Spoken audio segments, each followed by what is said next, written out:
the popularity we gained over the last 3 months also,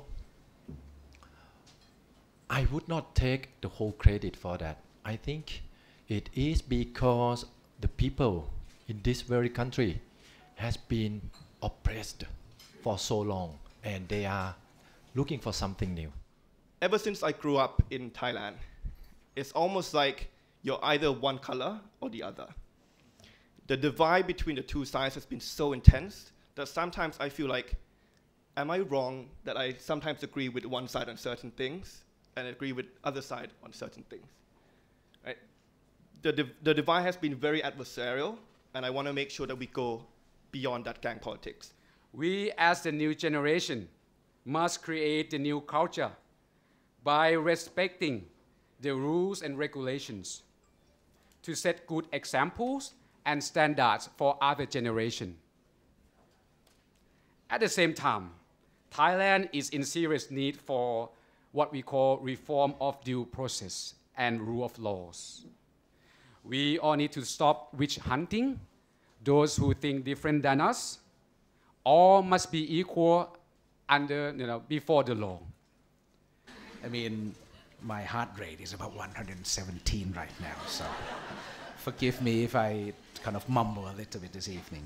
There will always be conflicts. There will always be disagreements.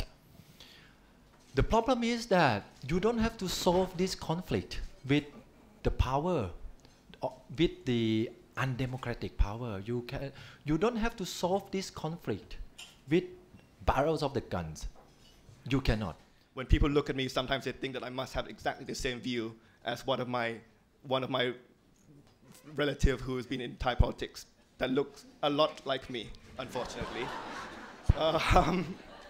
I cannot change how I look, just like I cannot change who I am, which family I am born into.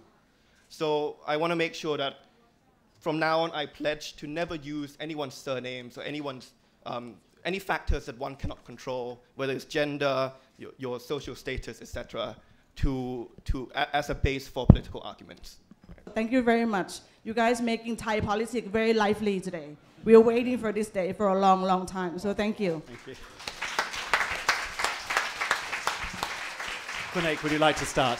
ขอบคุณครับ I refuse to believe that people are stupid. I refuse to believe that people cannot think for themselves. I refuse to believe that people cannot dream of the better society by themselves and for themselves. And our main focus is not joining the government, but how to best implement our policy and how to deliver the promises that we made to the people. For me, it's very obvious that they have a very clear ideology, which is they will be in government, regardless.